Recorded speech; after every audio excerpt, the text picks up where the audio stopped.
Un saludo afectuoso a todos. Me presento, soy la licenciada en Psicología Jenny Jazmín Hernández Laínez, orgullosamente egresada de la Facultad de Estudios Superiores Iztacala UNAM en su modalidad de educación continua, abierta y a distancia. Actualmente llevo 10 años laborando para los servicios de salud de Oaxaca y también doy clases de Psicología del Desarrollo Infantil y del Adolescente para la Universidad del Pueblo, plantel Huatulco. También formo parte de la campaña de apoyo psicosocial en respuesta a la emergencia por COVID-19 promovida por la Comunidad Latinoamericana en Resiliencia UNAM. Quiero expresar mi más profundo agradecimiento al doctor Omar Moreno Almazán por esta invitación y por su determinación y entrega para llevar a cabo este encuentro universitario de Psicología 2020, y a todo su entusiasta equipo de colaboradores, colegas y especialistas de la salud mental, quienes han realizado un gran esfuerzo por construir este espacio de crecimiento para todos, y que dadas las circunstancias por primera vez es ofertado completamente a distancia. Y como bien dicen, fue diseñado para dejar huella y conmemorar como comunidad universitaria el Día del Psicólogo. Así que los invito a aprovechar esta gran oportunidad al máximo. Enhorabuena para todos. Pasando al asunto que nos atañe, les doy la más cordial bienvenida a este microtaller denominado El impacto del vínculo afectivo profesor-alumno sobre el aprendizaje, una mirada desde la neuroeducación. Al término de esta presentación, nos gustaría responder las siguientes preguntas. ¿Cómo aprendemos desde las neurociencias y la neuroeducación? También analizar cuáles son los procesos cognitivos básicos que inciden en el aprendizaje. Y proponer algunas estrategias para que el docente promueva vínculos afectivos cercanos con sus alumnos. Cada una de estas unidades de aprendizaje tiene una actividad de aprendizaje o reflexión, la cual puedes responder al finalizar de esta presentación en la comodidad del espacio en que te encuentres. Te invito a responder cada una de ellas. Bueno, damos inicio. ¿Cómo aprendemos desde las neurociencias y la neuroeducación? Las neurociencias son el conjunto de ciencias dedicadas al estudio y el funcionamiento de la mente y el cerebro humano. Por su parte, la neuroeducación retoma los conocimientos derivados de estas tres grandes ciencias: la neurociencia, la psicología cognitiva y del desarrollo, la pedagogía, con el fin de optimizar los procesos de enseñanza y aprendizaje y a todos los actores que intervienen en él. Y bien, desde el día en que nacemos, los seres humanos tenemos una tendencia innata para relacionarnos con nosotros. Esta, en parte, es una función de sobrevivencia y de adaptación al medio en el cual nos vamos a desarrollar y vamos a desarrollar una vida a futuro. Y a excepción de individuos que presentan alguna alteración física, orgánica, hereditaria o adquirida, todos tenemos más o menos las mismas posibilidades para ir adquiriendo estos aprendizajes que finalmente nos van a dar la constitución de seres humanos, que estamos y que vamos a estar inmersos en una comunidad. Esta visión del desarrollo y de la educación es denominada el modelo biopsicosocial, el cual considera estos tres grandes factores: la biología, el factor social y el psicológico. El factor biológico incluye todo nuestro sistema físico y también el órgano del aprendizaje, que es el cerebro, el centro de nuestras facultades mentales, nuestros registros sensoriales con los que vamos a percibir toda la información del medio ambiente, Y lo social se divide prácticamente en ambientes formales e informales de educación.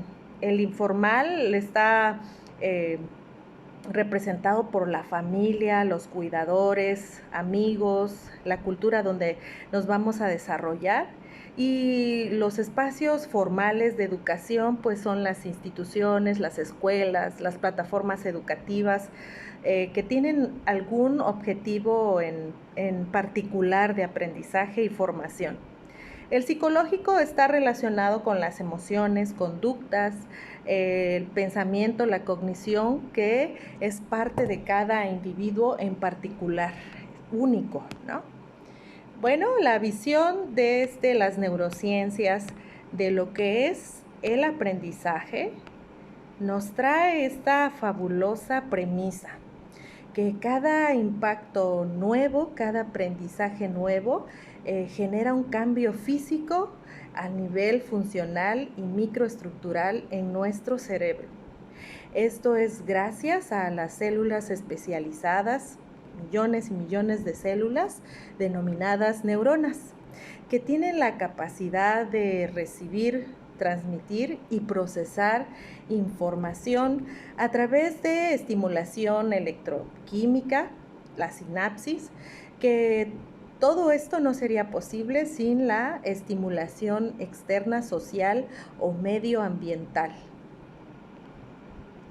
Bueno, hasta este momento vamos a recopilar esta información que es relevante. El cerebro cambia con y a través del aprendizaje. Al modificarse, consolidarse y establecerse con él nuevas redes neuronales. Y es por eso que se dice que cada palabra, cada gesto o cada interacción va a tener un impacto en el cerebro, va a dejar una huella física en nuestra memoria. Y es por eso que el papel de los cuidadores, formadores, padres, maestros, de cualquier ambiente educativo o familiar es tan relevante para la constitución y aprendizaje, desarrollo de un individuo. Y llegamos a la primera parte, a nuestra primera actividad de aprendizaje, la cual está constituida por 3 preguntas, en las cuales yo te ofrezco 3 opciones de respuesta, la A, B o C. Tú vas a elegir cuál consideras la respuesta correcta. La primera dice, menciona uno de los objetivos principales que persigue la neuroeducación. ¿Por qué se dice que un cambio físico ocurre en nuestro cerebro cada vez que aprendemos algo? Y por último, menciona los 3 factores determinantes en el proceso de desarrollo y aprendizaje del ser humano. Llegamos a nuestro siguiente objetivo de aprendizaje: los procesos cognitivos básicos que inciden en el aprendizaje. Y es que es relevante que para comprender cómo aprende el cerebro, es importante conocer cómo siente, cómo procesa y cómo almacena la información. La atención es el primer proceso cognitivo básico que vamos a analizar. La función de la atención es la de filtrar, seleccionar y dar respuesta a la información del medio externo e interno. Tiene un impacto muy grande en el aprendizaje, ya que si no prestamos atención es imposible que aprendamos. Lo que no se atiende, pues obviamente no se puede aprender. Y la simple estimulación dentro de un ambiente escolar no asegura el aprendizaje. Aquí tenemos esta imagen en la cual pues algunos niños están poniendo atención a una clase, pero una no.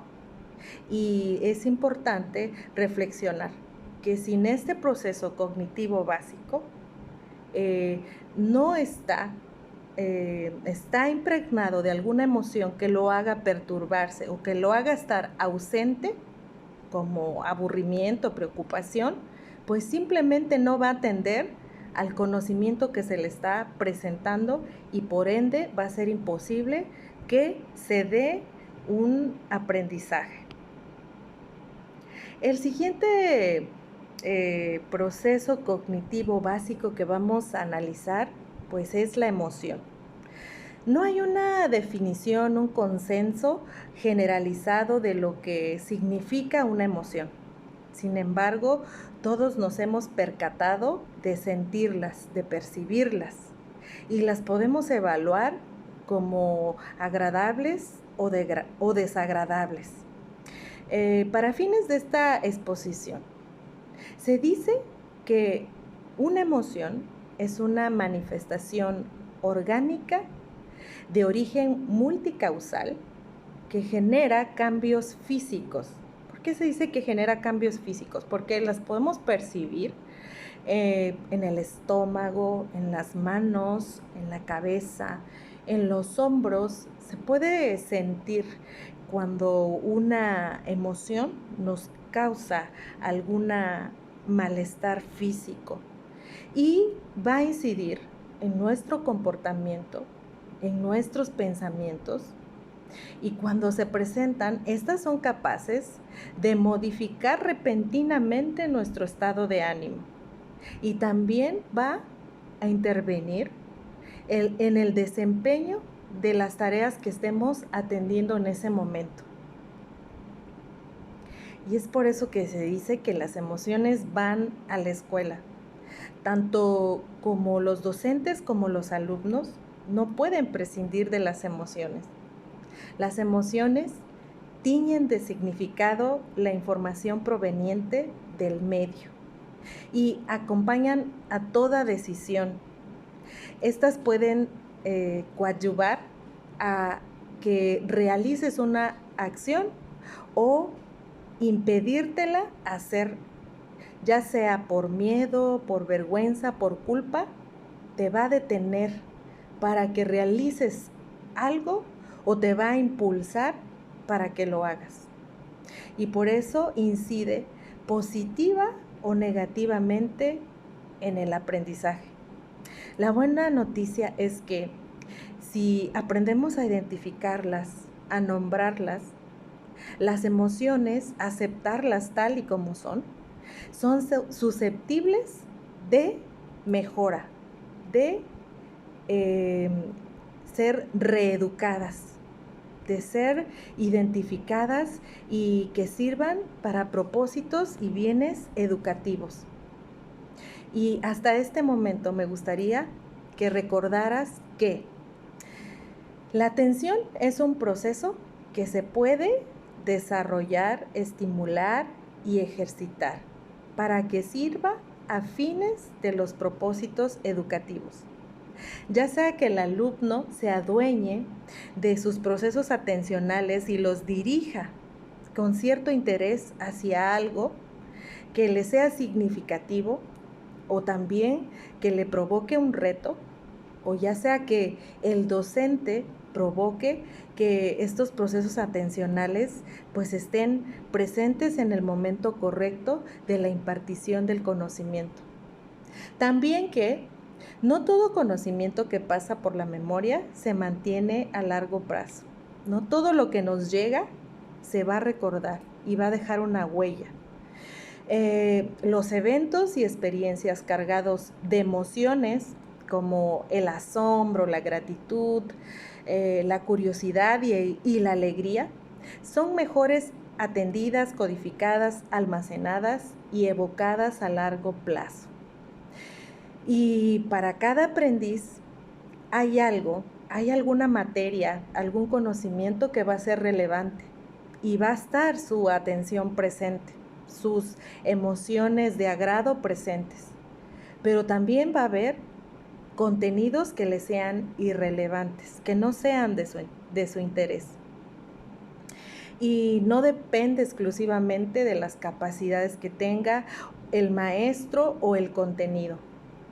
Pero lo que sí me gustaría resaltar es que a través de las interacciones educativas que se genera entre el docente y el alumno, es posible hacer de algún contenido insignificante para el alumno, algo verdaderamente relevante.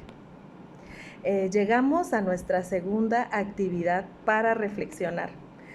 La primera está relacionada con tus niveles de atención que estás presentando en este momento durante esta presentación. Lo lees con calma y lo respondes al finalizar. La segunda está relacionada con las emociones. Y la tercera está relacionada con que de la información que se ha presentado hasta este momento, ¿qué conceptos e ideas han sido de tu mayor agrado? Respóndelo al finalizar, ¿vale? Bueno, y pasamos al último tema. La importancia de crear vínculos afectivos, profesor y alumno y las estrategias para fomentar estas interacciones positivas y cercanas. No habíamos dicho que en la familia se generan los primeros vínculos. Según la teoría de apego de Bowlby, estos vínculos van a tener una función adaptativa y van a contribuir a la formación de modelos internos y de prototipos de formas de relacionarnos a futuro. Es decir, que en estas primeras interacciones que tenemos en contextos educativos informales con nuestros cuidadores, no siempre los vínculos, la cercanía, van a ser positivos. También pueden ser negativos y también pueden ser desagradables y pueden constituir un futuro comportamiento de estos aprendices que en algún momento se van a integrar a un espacio educativo formal y van a tener una historia de aprendizaje de cómo se han vinculado con otras personas, de cómo lo han hecho. Y esto va a impactar en la generación de nuevos vínculos con sus docentes y también con los demás compañeros. Bueno, se han realizado estudios al interior de las aulas. El doctor Pianta de la Universidad de Virginia realizó estudios para identificar qué tipos de vínculos se generan entre los docentes y los alumnos en los espacios educativos. Y en lo general, pudieron identificar dos tipos de vínculos, los que generan emociones agradables y positivas y los tipos de vínculos que son más bien conflictivos o dependientes, donde el alumno demanda demasiada atención del maestro, pues genera otro tipo de emociones que pueden ser pues mucho más desagradables en estos contextos. El tipo de emociones que generan los vínculos cercanos positivos entre docentes y alumnos son, por ejemplo, el placer, el bienestar, la satisfacción, confianza, el agrado, la alegría. Y los vínculos conflictivos o dependientes que se llegan a generar dentro de las aulas entre estos profesores y sus aprendices, pues pueden generar emociones tan negativas como la amenaza, el rechazo, la angustia, el dolor, el temor y el miedo. Y este tipo de emociones pues impregnan de significado esta nueva adquisición de conocimiento que está por integrar a este nuevo ser humano en todas sus etapas. Y es por eso que el campo de la neuroeducación nos dice que un alto nivel de estrés tóxico, provoca un impacto negativo para el cerebro, afectando habilidades cognitivas esenciales como la atención, la memoria, las emociones, y afecta la capacidad de razonamiento, la toma de decisiones, también la actitud y la predisposición que el alumno pueda presentar a un aprendizaje, ya sea de su interés o no sea de su interés. Bien, ¿por qué es importante generar estos vínculos afectivos cercanos entre el profesor y el alumno. ¿Qué son estos vínculos? Bueno, están determinados por un tipo de relación bidireccional que está impregnado por una historia de formas de apego, tanto como del docente como del alumno. Y implica una influencia y una reciprocidad. Es decir, si me tratas bien, si me tratas con amabilidad, si reconoces mi esfuerzo, si me motivas a continuar, si tienes capacidad para tolerar mis fracasos, pues esto me va a influenciar para tener cierta respuesta ante lo que está sucediendo en el aula. Esto obviamente tiene un gran impacto en el aprendizaje. Y esta convivencia cotidiana en estos ambientes educativos, de relaciones entre docentes y alumnos, a veces puede dejar una huella perdurable en el tiempo que no se borra jamás. Y es que es fácil tratar de traer a nuestra memoria el recuerdo de algún maestro que nos ha impactado, que nos ha influenciado para bien, que ha sido un ejemplo para nosotros y para nuestra formación. Los beneficios de generar este tipo de vínculos en los espacios educativos.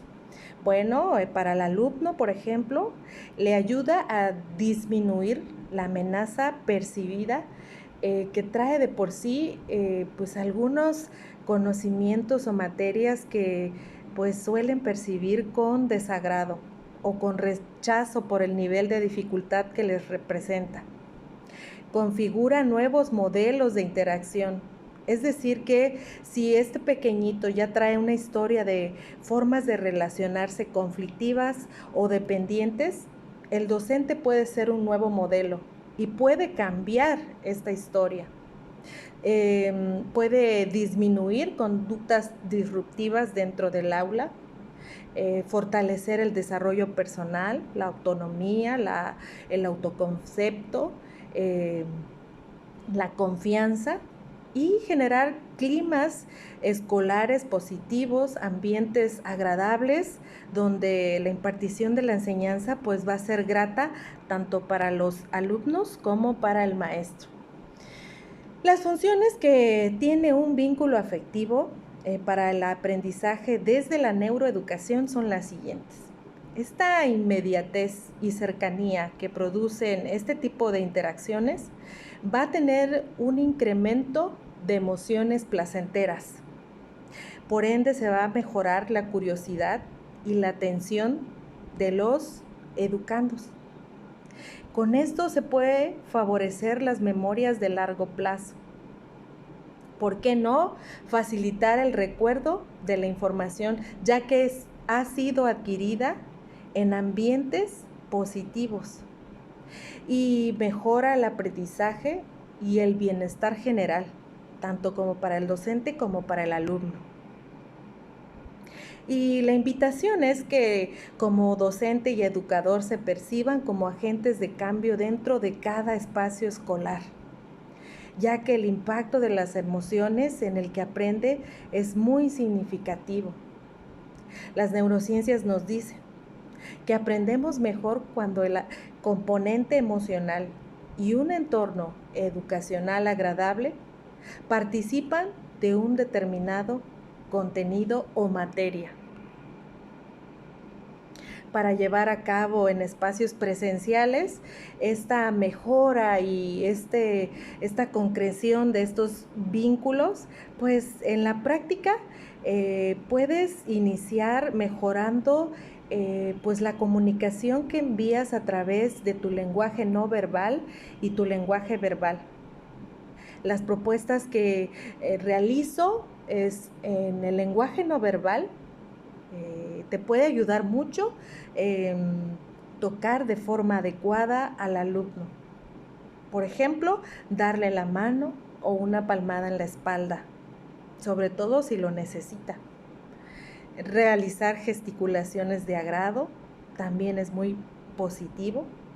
sonreír a los alumnos, moverse alrededor de la clase, utilizar vocalizaciones adecuadas. Tú puedes lograrlo. Lo puedes hacer. Está bien cometer un error y volverlo a intentar. Tienes la capacidad de hacerlo.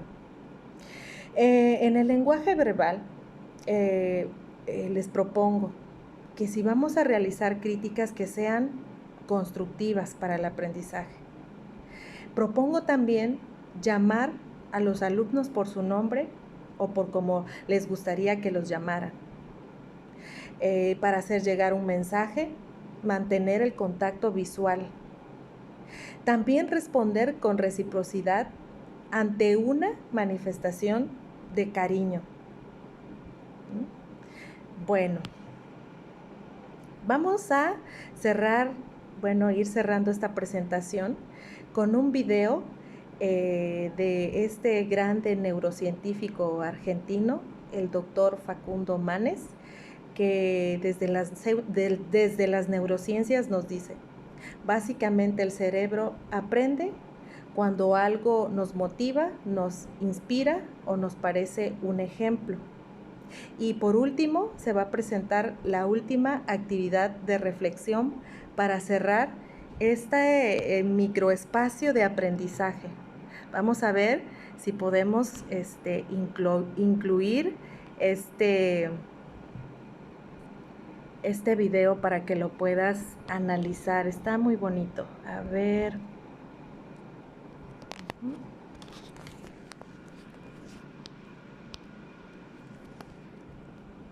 Dame un momento.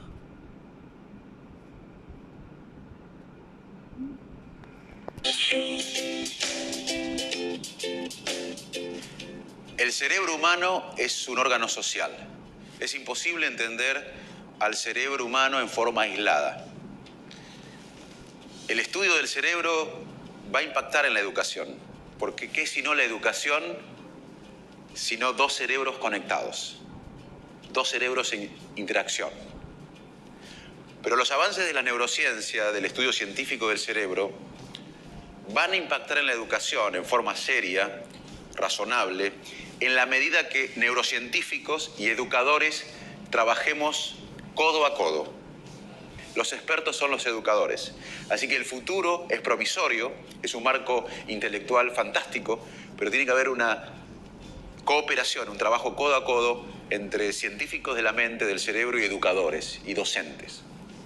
El cerebro básicamente aprende, o fundamentalmente aprende, cuando algo nos motiva, cuando algo nos inspira y cuando algo nos parece un ejemplo. La educación protege el cerebro. Si yo cuando era chico hubiese recibido el consejo de mi padre, Facundo, educate porque la educación protege tu cerebro, genera más conexiones, quizás hubiese estado con más estímulo para estudiar. Mi papá me decía, estudia porque es bueno. Y yo no entendía bien el concepto, estudiar porque es bueno. Bueno, hoy podemos decir desde la ciencia que la educación protege el cerebro. El cerebro humano termina de desarrollarse luego de los 20 años y necesita una buena nutrición, estímulo afectivo y estímulo cognitivo. ¿Qué es sino el estímulo cognitivo, sino otra cosa que la educación? Y es importante educarse hasta el último día de la vida. Nunca hay que jubilarse de la educación. Siempre hay que tener desafíos intelectuales, aprender cosas nuevas. Inclusive hay datos desde la neurociencia que muestran que cuando un adulto aprende algo nuevo, genera conexiones neuronales, incluso más conexiones que cuando un joven aprende algo nuevo. Dijimos que para aprender, el cerebro necesita inspirarse, motivarse y ver en algo un ejemplo. Bueno, estamos hablando en cierta manera de la atención. La atención es clave para el aprendizaje.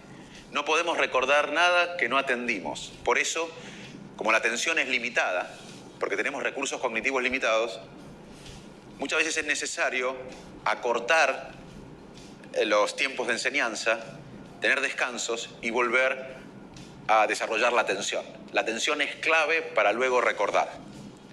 Y la motivación inspirar, que el docente inspire también es clave para mejorar la atención y por consecuencia afectar positivamente el aprendizaje. También la repetición, repetir las ideas, a veces obsesivamente, es importante porque refresca las ideas en el cerebro. Muchas veces usamos marcadores para remarcar frases. No sirve de mucho. Lo que sirve es, luego de leer un texto, tratar de anotar un breve resumen, una frase que resuma el contexto del texto. También el manejo de las emociones. La emoción guía nuestra conducta, guía lo que recordamos, guía la manera que tomamos decisiones. Y por eso hay que combatir el estrés. El estrés es un mecanismo fisiológico natural ante un estímulo. Si mañana tenemos un examen, vamos a estar estresados y va a haber cambios corporales que impactan en nuestro cuerpo, pero no podemos vivir con estrés crónico. Así que uno de los aspectos que tenemos que prestar atención en nuestra escuela es la regulación emocional, la regulación del estrés. Dale un minuto. Vamos a regresar a nuestra última actividad de aprendizaje. Vamos a regresar a nuestra presentación. Y en la última actividad de aprendizaje te propongo que traigas a esta actividad de aprendizaje se llama Memorias de mis grandes maestros. Si eres estudiante a distancia, puedes también incluir a los tutores, algún tutor a distancia, puede ser un docente, inclusive puede ser alguna maestra que recuerdes de preescolar. Y vamos a traer a nuestra memoria los nombres de aquellos docentes que han impactado nuestros aprendizajes, nuestro desarrollo y nuestra formación como individuos. Te recomiendo que dibujes este cerebro y que pongas los nombres de estos maestros que han impactado tus aprendizajes y que trates de identificar si fueron habilidades emocionales, afectivas, las que hicieron que los recordaras con tanto cariño y las puedas enlistar. No sé, me escuchaba, me animaba a lograr más cosas, me impulsaba a ser mejor persona, creía en mí, sonreía, me miraba al hablar. Todas aquellas habilidades emocionales, afectivas que recuerdes que hayan servido en tu formación, en tu crecimiento. También, si recuerdas alguna habilidad académica, la puedes anotar como que, pues, solía enseñar muy bien, utilizaba varios recursos de aprendizaje, era muy apto en su materia, no sé. Lo que recuerdes de ese maestro o ese conjunto de maestros que quieras compartirnos en esta actividad. Y por último, te doy las gracias por tu atención prestada a esta presentación, por las emociones que, si bien en esta época de encierros y de incertidumbre pueden ser algo desagradables, las venciste para poder estar aquí y aprender un poquito del cerebro y de cómo aprendemos, de las emociones y de lo vitales que son las interacciones para nuestro crecimiento. Espero que lo que más te haya gustado haya quedado en tu memoria de largo plazo y que te produzca un significativo aprendizaje. Muchísimas gracias. Hasta pronto.